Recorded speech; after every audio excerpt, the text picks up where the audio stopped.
Executive Kipson Gundali, who has been the mastermind behind bringing all of us together tonight, members of the Roundtable and business leaders, our key partners who, as you can see, have gone all out for us today. And please could we give our partners a round of applause for this showing up and showing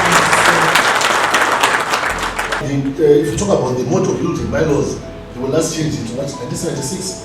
And it's what is currently guiding us. So for us to transition, to accept sustainability, or to live in a new world order of sustainability and ESG, we have to revisit our non-existent. And we know where the problem is. On land that was initially reserved for sporting facilities. I want to take you to Meborane. We've got a home field. I think you all, for those that know Meborane, there was home field. People used to play soccer there. Now it's a bar. What is happening to our kids? Our kids are dying there. So I think you also need to be actively involved in these spaces, not just looking for kids to be trained elsewhere, but to be creating these spaces where the kids can be involved. To go to the Ministry of Education to say this is what is lacking. These are the challenges that we have. Between now and 2050. You see, I'm a man of the future, so I'm very interested in 2050. And if you look at our population today of 62% of Zimbabwe under 25 years of age, AI tells me that by 2050, we need 8 million jobs for those people. That's 320,000 jobs a year, 26,000 a month. What are the educators doing in collaborating with government and private sector to place those people that you're training in jobs? Because surely in today's economy, global economy of AI, of data, it's very possible to look beyond the borders of Zimbabwe. You must eliminate corruption. You want to deepen democratic practice. You want free and fair elections. These are basics. If you don't do the basics, there's no AI for Zimbabwe. AI is not a silver bullet. You can't AI your way out of everything. You must address foundational matters. And that's why the session this morning was very important. You need to make sure you think about country, SADC and Africa. Nigeria, we just adopted a strategy in Zimbabwe which is very flawed, unfortunately. But they don't have time to talk to the professor of AI, these people. We need an AI vision in Zimbabwe, an AI strategy, and also implementation matters in Zimbabwe, at SADC, and in Africa. And the things must talk to each other. Why are we saying this, Chairman? You need a lot of energy to do AI. One data center, 2,000 megawatts. To build one LLM, you need $100 million to do one LLM. You, in one company that does LLMs, you need 100 PhDs.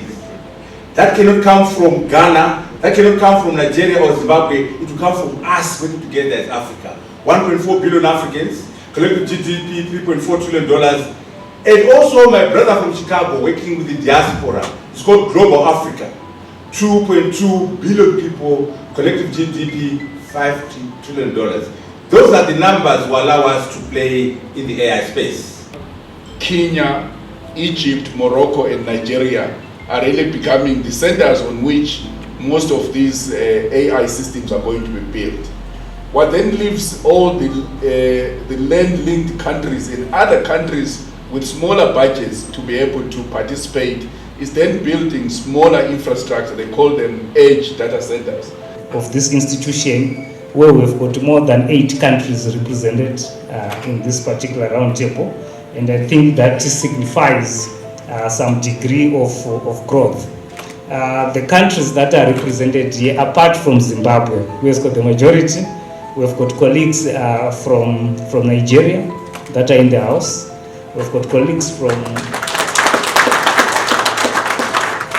Zambia, from the UK, from the United States, from Botswana, Brazil, and South Africa. I had to do a marathon so that you don't clap after every country, so we can clap it around. Because if you take my 30% surrender and you can't pay the equivalent, it's part of my business model. I need to be managing my cash flows. What is it? And to thresholds, everybody here will be surprised. You're exposed in excess of 3 billion ZIG to the exporters. Hope something has happened in the last 4 or 5 weeks. What is that arrangement? And government must come out clear. Is it with Reserve Bank or is in the Consolidated Revenue Fund? I think, Governor, you need to be honest with us there, because export performance is going to start going down. A future-ready Zimbabwe. And our few slides hopefully will deliver to you the way we are seeing things in the nation at the central bank, in this roadmap to monocurrency with our ZIG. Let me quickly start by just reminding you of the core mandate of the Reserve Bank of Zimbabwe so that we debate within context. The core mandate of our central bank is to ensure a stable currency, in this case, the ZIG, the local currency, and a stable exchange rate, to maintain a low and stable inflation, to license and regulate financial institutions to ensure a stable financial system. Going now from the certificate to skills, competence and capabilities, so that when your student or your product is into the market, they have certain skills. For example, you must make sure financial literacy is a mandatory subject for everyone, studying Shona, studying law, medicine, psychology. Everyone must take financial literacy as a mandatory subject. Let's not resist everything. Let's learn from ourselves. Let's learn from our mistakes, and let us get to it that by 2030, are we ready for the AI? Are we ready for the monocurrency and so on and so forth? So I would say generally I was happy about the discussions and deliberations here, and I would want to say CEO Africa Roundtable, please fire on, and we really would appreciate for more of these discussions. Let it not be a tech talk show, but let us implement. What can you say about the CEO Africa Roundtable as an independent body, as an institution itself, in coordinating such a platform where members across the continent and abroad are coming on board to discuss issues to do with global economics, global politics, the issues to do with integration? What can you say in that regard?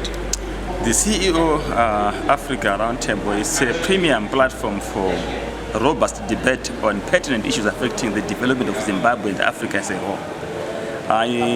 It has got a power in terms of having convening power to bring the critical minds to discuss and a quality debate. That's why you see the kind and the caliber of the people participating here, and the specialists in a particular area. We see it quite interesting presentation from Professor Mtambara. It's not child play. You can just bring here. It's not a Mingy Mouse platform. And the issues which he was raising are contemporary issues which are affecting development. And if Zimbabwe does not take that on board, they are missing it. For example, artificial intelligence and what it can do to competitiveness, what it can do to closure of companies in Zimbabwe if you don't take it on board. Its security threats in terms of security, its impact on jobs is massive. And this can only happen when you have a premium dialogue platform. And I like their outreach into Africa, Malawi, Zambia, Nigeria, and also as far as linking with other associations in Brazil. It's quite powerful. It also gives you international experience on how things are done elsewhere. So we then learn. We take away this mindset of saying we just have to do certain things traditionally, which I used to do, which might not even work because the world is changing. So it's a good platform. I think for now, as far as I'm concerned, it's the best platform so far where minds can converge. But what I like in terms of the convening power, look, there were over 200 from my own assessment, CEOs. This is where the business runs. So you can't miss this kind of platforms, and I think it was also a platform for knowledge sharing, and you can make yourself better when you are participating in this kind of platforms. Well, thank you very much, Professor Mkana. My pleasure.